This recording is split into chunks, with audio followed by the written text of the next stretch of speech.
astăzi printre puiuți.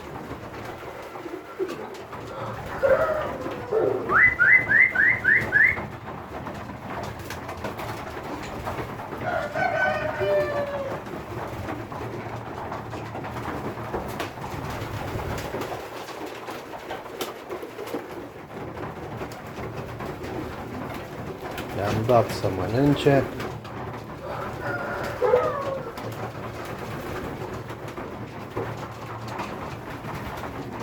Am adus doi acum de sus.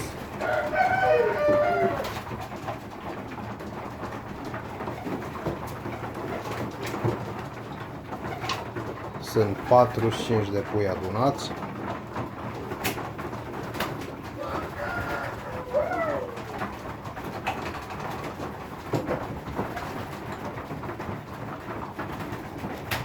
Cred că mai adun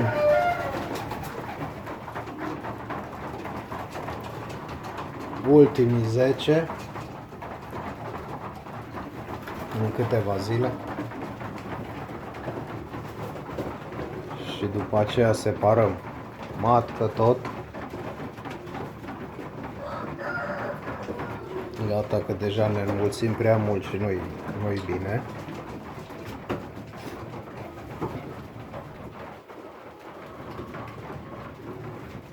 Așa cum v-am zis, zilele trecute, 2 zile la rând oțet de mere cu miere ori primit în apă, mai au un pic să termine și apa de ieri, după care schimbăm, punem apă curată,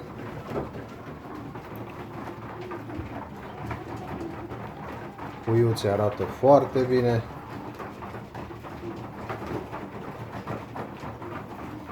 Un pic de mizerie, dar nu-i nimic. Toți sunt vaccinați de 2 ori. Foarte important, vaccinați-vă puii. Nu-i neglijați. Mulți și în județ la noi au probleme cu adenocolii la maturi. Vaccinați-vă puii obligatoriu. Minim de 2 ori. A doua oară după ce am vaccinat i-am și deparazitat în același timp. Cu picături, endectocid.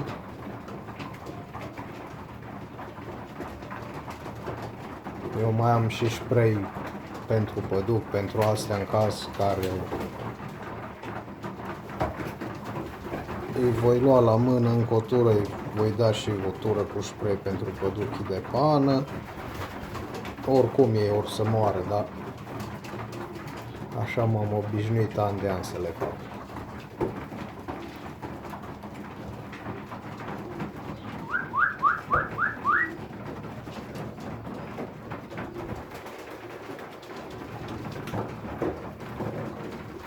Am o rugăminte mare la voi, cei care mi urmăriți canalul de YouTube și încă nu ați accesat clopoțelul. Vă rog frumos să o faceți.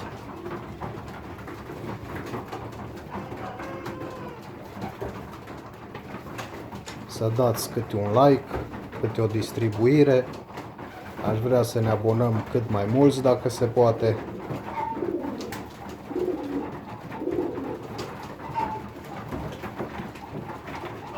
Cei care au distribuit, vă mulțumesc că îmi sunteți alături.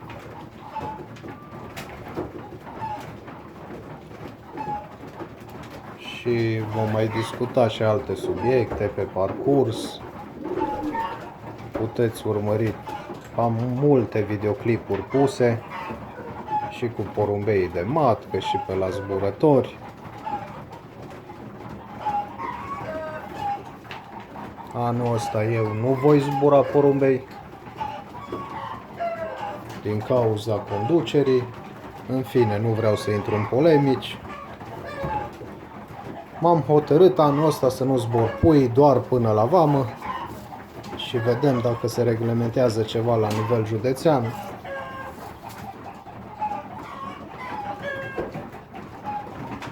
vom reporni. Dacă nu, mai așteptăm. Puii toți vor fi duși până la 140 de km obligatoriu. Nu rămâne nimeni. Și cei care scapă și așa vor rămâne peste iarnă.